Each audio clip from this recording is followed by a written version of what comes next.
Good morning, all. Okay, guys. Ben Vidgen from Deadline Newspapers or Postman TV. Pick your pick. The website is pretty. So we're going to check out the links and the photos, which I'm going to put up with us later on this afternoon, maybe tomorrow. But I thought I'd just get the story actually out because it's quite a significant one. And again, any information notes and stuff, I'll probably get a lot more detailed on the website, which we could go attached to this. So that's www.postmanproductions, and in fact just Google Postman Productions, Ben's World, you can't go wrong. And so I'm going to start with what we know, which is today that, and then after I'm just going to tell you a bit about some things that I saw last night and around the countryside. But what we know today is that yesterday, in fact, I believe this morning, but the precise details aren't actually important. But what is that Rocket Lab just launched their 10th mission, which is called Running Out of Fingers. So 1, 2, 3, 4, 5, 6, 7, 8, 9, 10. There you are.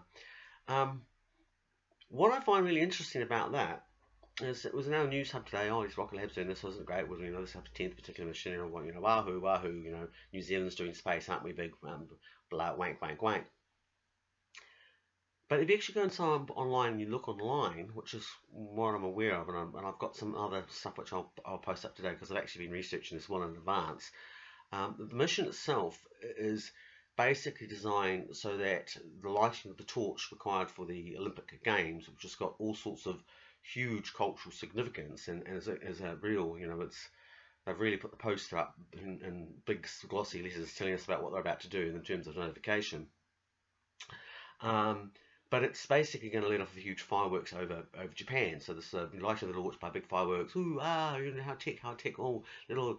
But we haven't mentioned any of that in our media. And you know what New Zealand's like. Mike Hoskins does a fart when we make it a front page story. Here we are doing this amazing thing. Doesn't even get a little bip. Maybe that will come a little bit later on in the 6 o'clock news, which is kind of why I'm kind of racing off to the idea of getting this post actually out now, and then doing stuff later on, because I just want to make sure that I'm literally surfing that wave. Regardless, let's have a little look about things about Rocket Lab. Rocket Lab has come into New Zealand, and both governments, the Labour government and the national government, this is the national government and the Labour government, they love the TPA and they love the Five Eyes, and basically they're pretty much the same bunch of neoliberal / neoconservative arseholes. So they're blended so much it's hard to tell the difference these days. But Rocket Lab, of course, was first brought in as like, oh, the New Zealand thing is amazing. We're going to be in space. We're going to be our own little rocket. Oh, little Kiwis, aren't we so great? It kind of failed to mention that the people that were involved in the original investments, which took care on Mercury Island, and there's also a line right next to Mercury Island called Red Mercury, and you might want to have a look at Red Mercury because that's another story. Now, Mercury Island is basically the private playground of, and I always get the two mixed up, but it's Michael Fay and David Richwhite, we know them from the Winebox Inquiry, which is sort of our early Paradise Papers in terms of banks laundering money overseas so they didn't have to pay taxes. And I think it's Richwhite. David Richwhite's the ones actually who runs Mercury Island, and Michael Fay's still over there doing this thing. But they were the original ones that brought Rocket Lab in, and these are people that these are real. They've got a long history of running with the Americans, and they've also got a very, very long history of doing things very, very dubious. When I published State Secrets in 1999, which went straight to the bestsellers book, that bestsellers list, it got number 2. We got absolutely no newspaper coverage whatsoever. We got got rubbish by those journalists that would mention or to my face, which is quite funny because if you read the book today, there's nothing in that book that hasn't been verified. And things that we were saying, oh my God, there's organised crime, and you said, no, they're not. There's only disorganised crime. And we're saying, oh, there's money laundering. Oh no, there's not. Well, no, that doesn't go on in New Zealand either. And there's people actually getting weapons on the black market, and it includes white supremacists and hate groups. No, that's not going on. Well, how did that turn out for you guys? At the end of the day, I actually do know what I'm talking about because I research immensely, better than any other journalist actually out there. Yes, I'm a shit speller, I know that, which is why I'm actually doing this today. I just want to get it out there. But the whole purpose of that book was actually because the Winebox Inquiry just taken care of, and I, from my perspective of having spent 6 years in the New Zealand Army and the Territorials, and I was artillery, but I did a lot of stuff. I was artillery intelligence, and I was attached to counterintelligence, and I did a lot of stuff. So I got to see a lot of things, and from that training and having later worked in hospitality, which kind of gave me I wouldn't say underworld, but the non-suit and tie viewpoint. I started to realise that I knew a lot more about the money laundering and what was involved, and so I put this book together about arms trafficking and money laundering and whatnot. And the day before it actually got published, we had a guy in there, I think it was called Sylvester Moyes, who was involved in money laundering cocaine through the Pacific. Huge operation, massive, had big US intelligence connections. And we had connected this guy to the Bay Rich White group because they'd been seen in Tonga together, and our witness included, I think, was the Prime Minister of Tonga. It was somebody, it's in my book, but it was a really, senior person, and we sent them a general fax saying, well, how come you're hanging around with a general scumbag? And the person encouraged, they came back, oh no, we've never met him beforehand. Well, okay, fine, we've done our bit, we've asked questions. But the night before State Secrets came out, we got a book which basically turned around and said, the Weiner, because he had a company which was called Weiner Industries, comes out, you're all dead. Well, we can't say that Faye Richwhite was behind that death threat to me, but what I can say is that at that time there were only 3 people to my knowledge that was aware that Weiner was actually in that book, and one of them was Ian Wishart, who was my publisher and who played a significant role in the Waimax inquiry. Me and Ian just, we don't get on these days anymore, and we've got difference of opinion, but it doesn't distract from the fact that he has done some amazing work, and through him I managed to get a book published which became a bestseller. That's just the way it is. Wishart, knew about it. Richwhite knew about it because Wishart had actually sent him the original facts about this one industry, which was actually a lot of stuff that Wishart had actually put into State Secrets. There's all my book, but the 3rd chapter when we're dealing with money laundering, because of Ian's background, he had brought that to the contribution. So, credit due again. I wouldn't have known about Weiner if it hadn't been something that Wishart had brought to the table, but I knew about it because obviously it was in my book. Nobody else knew about it, so draw your own conclusions about getting a death threat in the middle of the night, talking about a person in a book that people don't even know is about to be published. Funny that. So, of course, when, Richwhite turned up in New Zealand doing Rocket Lab, I started to go, what the fuck?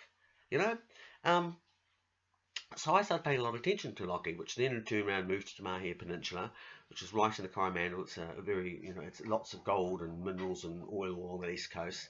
There's a huge land grab going on there. And again, if you look back earlier, things like the Crowfarm farms, you'll find that the Richwhites are actually buying into that area as well. So there's a lot of, and that even gets into huge things like the hemp industries. I'm just going to actually shut the door, boys and girls. It's interesting, this may well be for you. My sister gets it all the time, so she's not particularly interested. So yeah, I knew about these guys. So when they set up, I was like, oh, okay, let's keep an eye on this. So the next thing you know, it becomes Lockheed Martin is actually one of the bigger investors, and it becomes more and more about the US. And it's all this slow creep stuff going on. And of course, at the same time this is going on, let's have a little look at Lockheed. Lockheed's an interesting company because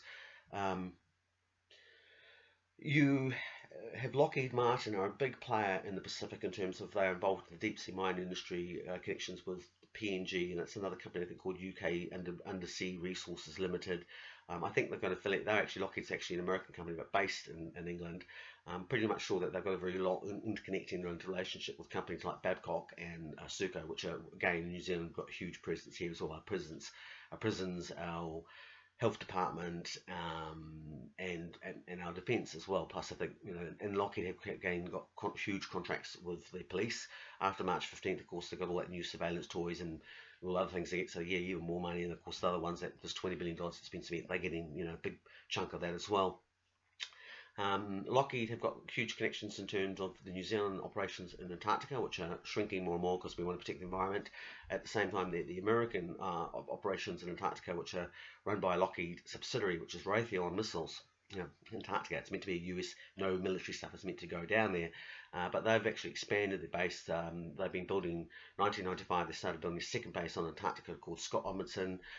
The satellite relay systems for that's called Marisat GOES, which is relayed for a whole bunch of universities, things like Pennsylvania University, which is traditionally New Zealand has done partnered up with a lot of New Zealand universities, and actually it's a way of hiding the US military involvement in. And this is something that Owen Welks, who was a researcher the 60s and the 70s, got onto, and he went around and we'll get into some of that stuff, and you can look online some other material which I've covered. Let's stick to Rocket Lab. So Lockheed said, the Americans are expanding their base in Antarctica, huge expansion, built this huge highway between the two new bases, Scott Edmondson, which in our base, by the way, is called Scott Base. They call their base Scott Edmondson, except for on American radio, it's called Scott Base. To make it out sound like, the Americans have always actually been there because it's built on New Zealand actual, claimed territory. And that base connects up to their existing base at McMurdo by a 1,600-kilometre highway called, I think it was just called Operation Phoenix. Rowan, I'm just recording at the moment. So they've got that presence down there. They've got the seabed mining presence. They've got the Defence New Zealand contracts. They've got the New Zealand military contracts.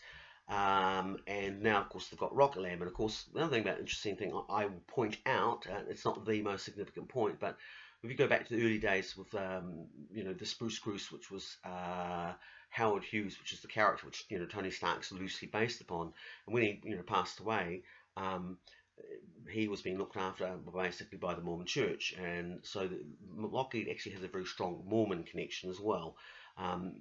You may not be aware of this, but the Mormon Church actually are huge real estate owners throughout the Pacific. So again, when we start to look at all these seabed connections and what's going on in the Pacific at the moment, that's all part of that. They're one of the groups that are in there and got their claws in. So when we look at our Prime Minister and she says, I'm not a Mormon, like, well, yeah, but your dad is, and your dad's now based in Tuvalu as High Commissioner, which is ground zero where all of this deep seabed mining is taking place.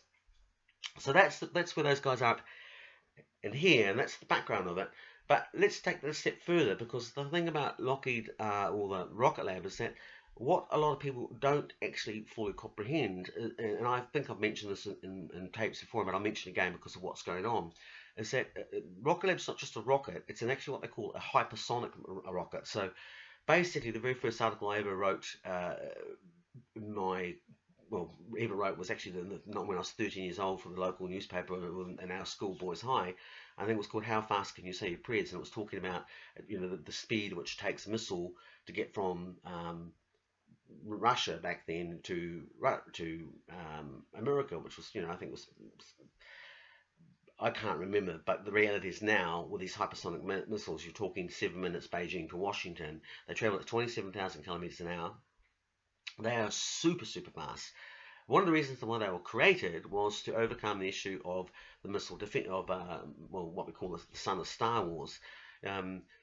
I'm nearly 50 years old, and I grew up in an age of mutual assured destruction, IBMs, and Cold War rhetoric, and blah, blah, blah. And during the 90s, we clicked the fingers and we had perestroika, and we all made friends with the Russians. It was wonderful. And nobody ever really talked, it just phased out of language. But it's sort of coming through as the Cold War started to reheat up. This whole, the Russians are upset because of the missile defense. And they're always going, missile defense, missile defense. Nobody would have actually sit down and explain to you what it was. Well, HAARP, which is the High Altitude Atmospheric Research Project, which has got huge controversy behind it, but the one thing which they do acknowledge is it was part of the thing which it could basically fry up. As rockets took off, it could just fry their circuitry and set up an electromagnetic field. So the only way to get around this was that the Russians and the Chinese started building faster missiles that could, get out of the silos, be much more easy to hide silos because of smaller rockets. They could be transformed much more quickly. And once they were out of the silos, they could get out much quicker. So it basically meant that you couldn't actually turn on your little bag of tricks, because by the time that you've done that, they'd already gone and they're on the way. Too late. It's 7 minutes. How fast can you say your prayers? The Americans, of course, have responded by building their hypersonic rockets, which is what Rocket Lab is actually all about, and that's why it's called Rocket Lab. And all the payloads it does, which are some of them are very, very interesting indeed. But I want to concentrate today on the fact that this Rocket Lab is actually basically the new second generation of intercontinental ballistic missiles. That these things are scary as hell, and that's what we are researching and building in New Zealand. So you can imagine the rest of the world looking at New Zealand's going, might have to put that on our big map if we ever get to. So it's just made us, we knew about Waihopa, which made us a secondary target. This is now making us a primary target, and nobody in the media is talking about it. Nobody is talking about whether we should have this thing here, whether we asked it to be here, whether it's even, you get into things like when these things take off, they have a huge carbon footprint. So it's rather funny to have a prime minister going, oh yes, we've got to protect the planet. Oh yes, carbon, carbon, carbon, carbon, carbon. Who's paying for this thing? We're already paying for the carbon footprint of TY Point. That's what we do. We subsidise TY Point, so otherwise go, oh, we'll take our toys and go somewhere else. So you and I, the public, pay for it while the corporations don't. I imagine we've got the same thing going on here with Rocket Lab, because sure as hell, Labour and National ain't going to have that conversation. And the Greens don't seem that keen to have that conversation either. Kind of makes you a bit sad, really, because, so much for being nuclear-free New Zealand, and people go, oh, but Jacinda, well, no, let's remember, last year, in fact, this year, I think it was this year, it was the Jacinda Ardern government that actually invited a US B-52 nuclear bomber to participate in the Wairarapa over wings of Wairarapa. And this was all meant to be entertainment. We were all going to clap our hands. It wasn't going to be, oh, wasn't that so cool? Well, not really, because basically the only sole purpose of a B-52 is to drop bombs. So when you're a government marking yourself as nuclear free, and you actually invite, it wasn't like they're like, oh, we're going to come through, tough luck. It was like, well, why don't you bring it over? And Winton Peters said, no, we won't be asking him, which is basically just turn around and saying Winton Peters just ripped up our nuclear-free legislation. Think about that, guys. Nobody is actually calling these people. We all got out in the street, just like we did for the TPA, and we protested, and we made it clear how fucking, and that's what David Longy got elected for. On the back of the Rainbow Warrior, a terrorist attack had just taken place. We're outraged. So people that might not normally be left-wing or whatever went, no, fuck it, we're not being, this is enough is enough. So we all collectively came together, and we protested, and we were so proud of that. Everybody around the world, New Zealanders, we're Kiwis, and you know what? We're not playing part of this whole war bullshit situation. Well, now, under both these governments, that's all we do. Rocket Lab this, Mahia Peninsula is the tip of it. I've got photos which I'll put on the slide. I can show you photos of Rocket Lab in Christchurch. I can walk you around and show you, oh, that's Datacom. That's what they do for the defence industry. That's Trimble's. That's what they do for the defence industry. We have become fully sucked into this, and Labour actually has been one of the people that have really pushed this whole idea under Peter Hodgins. This is the man that, when we got rid of the Skyhawks, I sat in his office. And I said, well, you do realise you're not going to be able to sell these things. He went, well, what do you mean?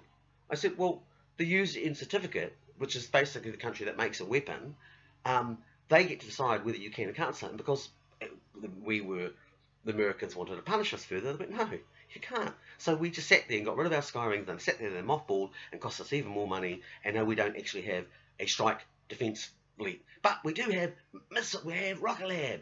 We've let their weapons come in while we dismantle our own weapons. It's nuts. Anyway, getting back to old Rocket Lab. Now, you might not believe what I'm saying about Rocket Lab. Okay, well, what I would suggest you do is go and Google a thing called Codex. It's a little island in Alaska. Go Codex, rocket, explosion, anything of that combination. Shouldn't be too hard to find. You will find that Alaska Aerospace were testing basically the same thing that we've got in Mahia Peninsula, and it went boom, blew up. Okay, and they had to become clean. This is how I know it's because it's mainstream news. And it's, if I, with Uncle Google, the little journalist that all the mainstream boys keep telling me, oh no, there's no organised crime and there's no money laundering going on in New Zealand. I can figure it out with the limited resources I have. Shit, what's their excuse? Anyway. And getting on to that subject, New Zealand Alaska Aerospace, which had a lot to do with the HARP projects as well, and I always get the name wrong, so I'm a little dyslexic, so sometimes words get stuck in my head, but it's a HARP, High Altitude Atmospheric Research Program. One of those A's I'm sure it's not right, but you've got the letter alphabets, go Google it. That's the same people that were working in HARP, which was a huge deal. They were the ones that were the backbone of the missile defence system. And today you'll find that all of Rocket Lab, the vast majority, there is a large number of Alaska Aerospace people running around Rocket Lab's staff room. And again, these people come from a defence application. We're also going to realise about Rocket Lab, we're also thinking about the Mahia Peninsula, which is just where the launch facility goes from. Again, the ecological, this is allowing to occur. It's just making a joke of our Resource Management Act and everything. It's just unbelievable. And of course, nobody wants to talk about that because then it means like, but Jacinda got to take a photo and photograph with William Shatner, and we got to be famous. And it's like, oh, it's like John Colbert. Oh, it's all and John Key and on the late night. So, Kiwis, when are we going to grow the fuck up? I really don't. We seem to get flustered whenever we get a chance to show that, like little insecure school children on the playground. Get over it. We're a nation in our own right, and we've got lots of resources, and we should start. Actually, we woke up for 1 second. We actually realised that we're in a very, very good strategic position and got lots of cards in our hands. But it's right now we've got a bunch of dingbats running the job who are just morons, frankly, and can only see that far. So they're selling the country down the drain, as is part of Rocket Lab. Hello, Puss Puss. Kind of interruptions going on here all over the place. So that's basically what Rocket Lab is, and the thing about the significance of that, of the Olympics aspect of it, is it's going to be isn't this great? Particularly, we're not really looking at what it's doing. Is actually it's a targeting system. They just tested a targeting system. That's the real significance of what's going on here. And so, if you can imagine that the rest of the world, China, Russia, and all those other NGOs out there are looking at us going, I might have to do something about that. And we old muggins have just opened the door, and we're not thinking about how this impacts upon our national security. This is not making us more secure, it's actually making us in more danger. That's the reality. It's a present. Rocket Lab represents a present and clear danger. I'm just going to open the door because Her Majesty. I know. It's just terrible. There we go. There we go.